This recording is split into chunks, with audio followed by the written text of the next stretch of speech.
Thank you for renting our 2022 Chrysler Pacifica Hybrid Pinnacle. I'm going to be going over some of the features and use of the vehicle, so please try to listen carefully as I will try to go over as much as I can. The vehicle has passive entry, so you will not need to press anything on the key fob in order to get into the vehicle. Once into the vehicle, it will tell you to press the brake and push button to start. So you are going to press the brake, press here, and the vehicle will turn on. You will get a message on the main display screen, vehicle is ready to drive. You will have a mileage gauge on the right hand side in teal that will tell you that your electric mileage is in teal. You will have a combined range of hybrid and full electric in the middle in white, and blue is your gas only. Then of course you do have your gas gauge on the right. On the left, this is an electric usage and power gauge. So as it goes up, that's how much energy is being used by the vehicle. As it goes down, that's usually after releasing the brake or the gas and applying the brake, will go into a recharging of the battery status. So you can change your view in the screen with the buttons here, up and down, left and right. Will take you through the menu settings that are available in your setting. If you press left, that will take you into potentially some additional settings or views that are available within each one of those settings, and you can see the available right and left options at the bottom as we move through them. Driver assist will show up here. This is going to be tire pressure and then your speedometer that is available. You have your voice control, making and ending phone calls here. You have your front and rear window, your left and right mirror adjustment. So if you want to adjust the right mirror, you press right. If you want to adjust the left mirror, you press left. Pressing it again will take it out of programming mode. This will adjust the mirror on each side. If you want to set all of your driver setting, this is going to be under driver number 2. So you would press your set here, number 2, and memory profile number 2 will be set. That'll save all of your driver preferences for your seating position and your mirrors so that you don't have to continue adjusting them every time you get into the car. This is going to be your cruise control setting under standard cruise control. So you press this to enable your cruise at whatever speed you're traveling at. This will take you up and down in 1 mile per hour increments. You press this to resume if for whatever reason you have started to brake and need to resume the cruise control. This is your adaptive cruise control here. So if you want to use adaptive cruise, you would press this, and this will enable you to change the following distance. This is more following distance, this is less following distance. So the vehicle will automatically adjust your speed according to the vehicle in front of you to maintain your set following distance. Of course, you have your horn, so you would depress here if you need to use it. Your front and rear wipers are on the right stalk. You have your turn signals here, and your setting for interior lights over here. Generally leaving it on auto will ensure that your headlights come on and off at night. It is already set by default for automatic high beams as well, although you can set them manually as well. To set your gearing and take the parking brake off, you're going to put your foot on the brake. This will release the parking brake. This will enable the parking brake, and you have your gear select knob here that is going to turn right and left to select gears. Drive is going to be more of a traditional vehicle feel. As far as when you let off of the gas, there's going to be minimal regenerative braking. Low is not something like it is in a traditional vehicle where you would use it to go down hills. You can actually drive the vehicle in low at all times. It will not hurt it, and it will give you more of a traditional electric vehicle feel in that when you take your foot off of the gas, the vehicle will enable a higher level of regenerative braking. So if you like how EVs drive, that would be your mode for you. Traditional vehicles, put it in drive and you can forget about it.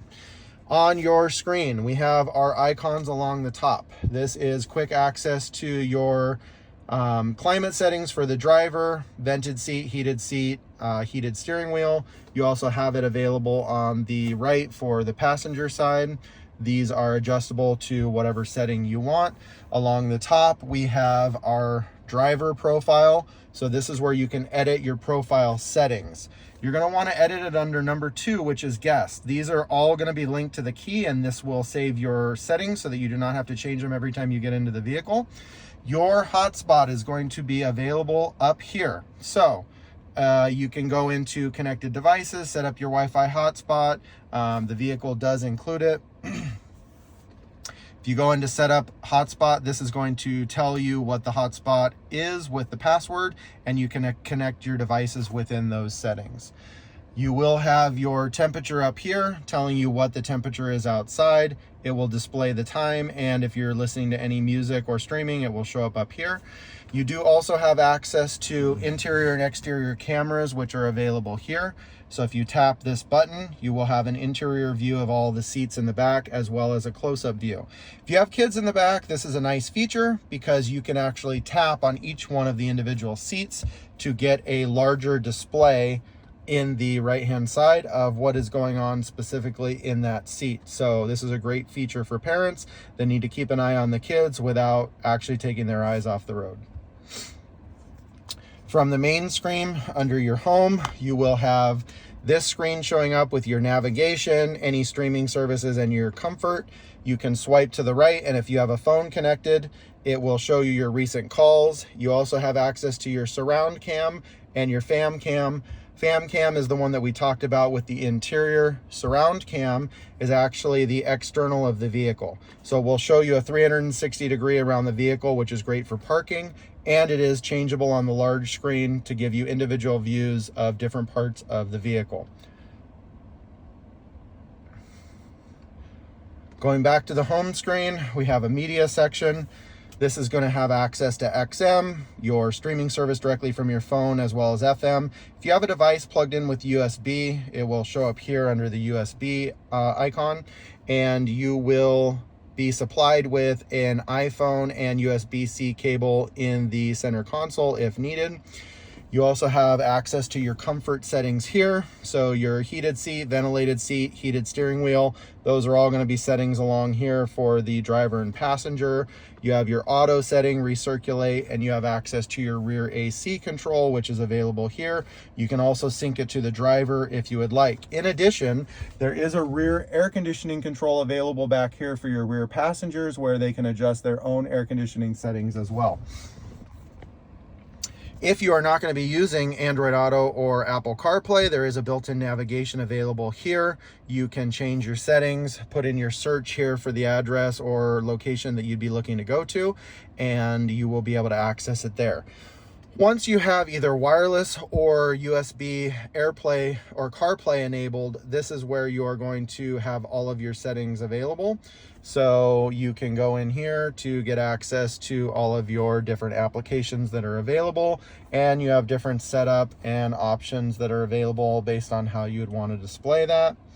And if you go into vehicle, you'll have your hybrid, which basically just kind of tells you the amount of electricity that you're using any given point in time, whether it's coming from the actual driving of the vehicle or the climate or interior features. That's all available here. Controls is another place to access the surround cam and family cam, which are the exterior and interior cameras available. And then of course, here is all of your settings for navigation, phone, Bluetooth, cameras, etc. If you wanted to add a phone or Bluetooth, you're going to go into your settings, go under phone and Bluetooth, go under device manager. This is where you would add a device. This is going to enable you to be able to add your phone for your wireless Android Auto, CarPlay, streaming services, and more. So that is under the settings there. And of course, you can go through and look at some of the other settings that may be preferences based on how you prefer to drive. And of course, you do have access to all of your apps here as well. The Uconnect Theater is going to be the TV screens that are built into the back. So if you want to go in and use the Fire Sticks or, play movies or anything like that through here, you can access that from the front as well. These are buttons that will turn on your different features for parking. So Does have an automatic park assist. I would recommend watching a separate video that is probably easily searchable on YouTube for how to operate this. It's not a feature generally used unless you have difficulty with parallel parking, and then that feature is available. This is the parking sensors on the vehicle. If you wanted to turn them off, we recommend keeping them on because you will get a display on the screen showing how close you are to a vehicle, which we can display right now. So we put it into low. We're going to drive forward and approach a wall.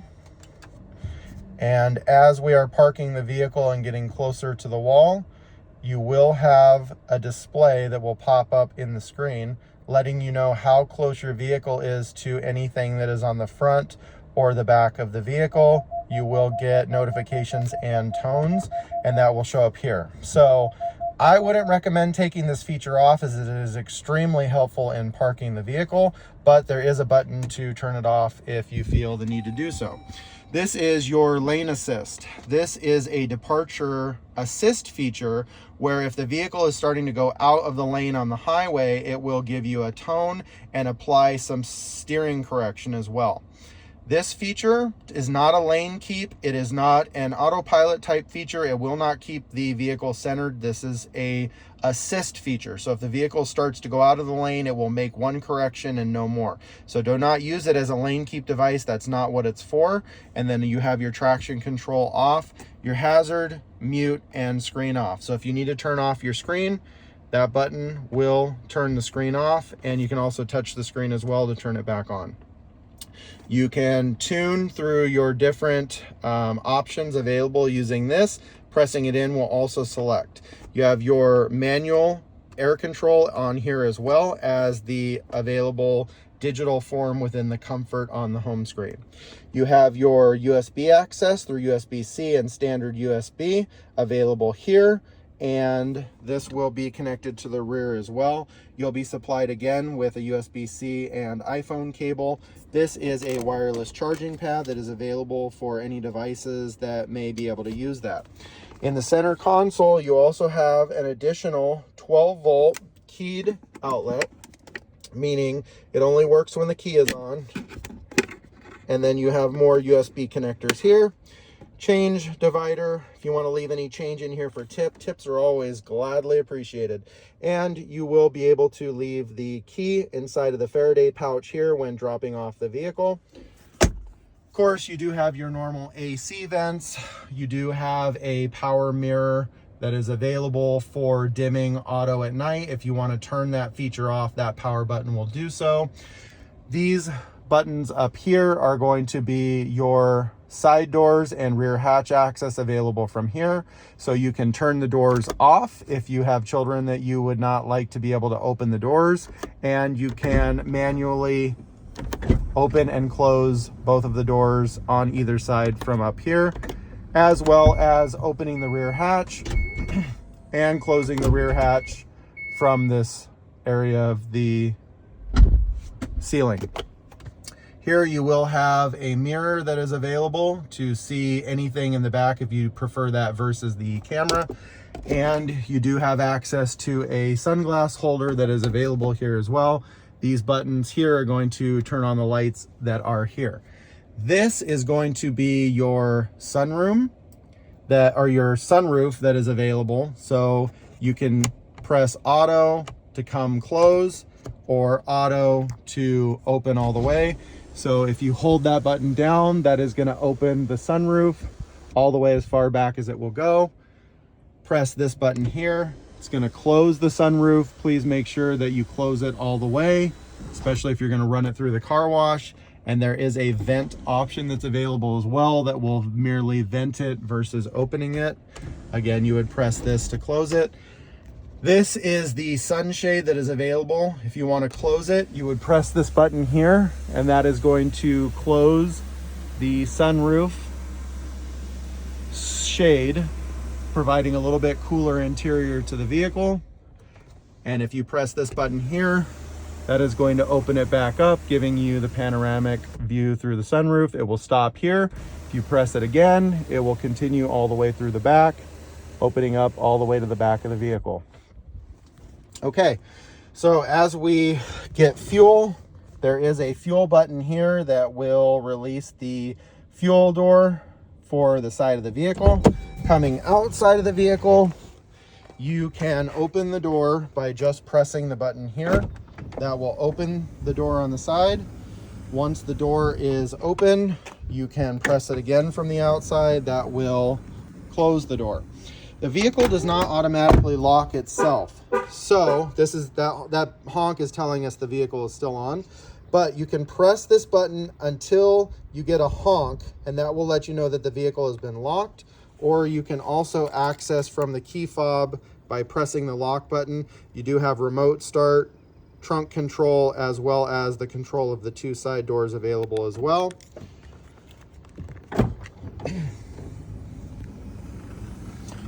The seats do come out of the rear. The way you would do that would be to make sure that this is folded up, and you are going to lift this all the way down, and there is a strap down here that you pull, and the entire seat will rotate forward in this manner and can be pulled out. You basically put the seat back in a reverse manner, push this back up, and you will have the seat back in. So this is going to be adjustable to be able to move the seat back and forth. Now, if you want to get into the rear of the vehicle without removing the seat, that's what this button is going to be for. So you're going to lift this up, the seat will roll forward while still staying on the track, and you will be able to have easier access for rear passengers to get in. To go back, you simply roll the seat back, push, and it will go back into place. You have two buttons on the side here. This is going to be control for your door. This is going to be control for your front seat. So if you need additional room to be able to get access to pull the seats out, if you press this button, it is going to automatically move the driver or passenger seat forward, giving you access to be able to take out the middle row captain chair in an easier fashion. You will push the button again, and that will take it all the way back. Now the vehicle needs to have the door to the middle row open in order for this feature to work. So consider that if that is not working, it's probably related to the door. When you are inside the vehicle, you do have your normal door controls that are available here if your passengers prefer to use that, as well as your roll-up mirror. You have your HDMI, auxiliary, and USB available here. You have your screens that fold up and are touchscreen responsive here, where you can gain access to your different applications and Fire TV through there. You have your AC vents in the ceiling, which are adjustable for each one of the passengers. When the door is closed, you will also have access to your sunshade. So you can lift this up. There are hooks up here, which will keep your sunshade in place if that is something that you would like to use.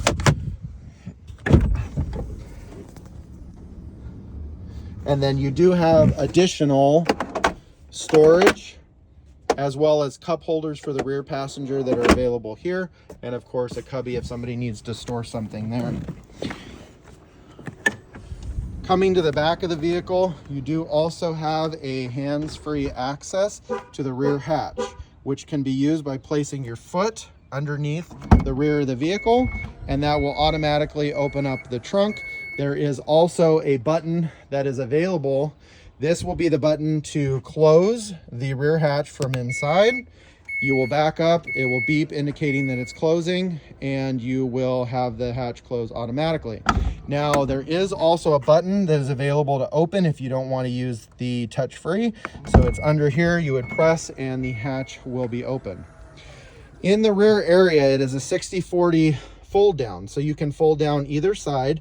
They are numbered in the order in which you would need to use them to fold them down. So the first thing you would do is you would go down to where it says 1, you would pull, and you'll notice the headrest folds down, and the seat would be pushed forward and ready to go. You would then press up here to pull backwards, and the seat will come back and fold completely flat in the back. Again, to raise it up, we're going to grab this, pull the seat up, push forward until it sits here, grab this strap, pull back, raise the headrest, and the seat is back into place. There is a middle seat belt that is connected in the ceiling here. In order to use the seat belt for the middle row, you would pull it out from the connection hole that it has right here, and this is what you're going to have available. This is going to connect into the smaller connection setting here. If for any reason you ever need to remove this, you're going to press this in and that will release it, and you can place that back into the ceiling. There is a little hole slot that it goes into, and that will secure it into place when you're not using it. In this storage compartment cubby back here, if you open it, there is the vehicle charging cable. This will provide a full charge within 10 to 12 hours, being plugged into a 120 volt outlet overnight. So this is not a fast charger. It will take 10 to 12 hours to fully charge the vehicle. But if wherever you're staying has access to this, it can give you an additional 38 miles of full electric range. You also will have a tire kit. If a flat tire occurs, there should be some fluid for tire repair in addition to the air compressor available within there. So that's what's in that compartment. In here, you have access to your battery, which is in the rear of the vehicle if it needed to be jumped. There is also jumper cable access available through the hood as well. You have an additional 12 volt outlet that is available back here. You have your rear passenger cup holders and more USB connectors that are available, in addition to the screen shades that are available for the back seats as well. And the adjustment height is available here for going up and down for the captain's chairs.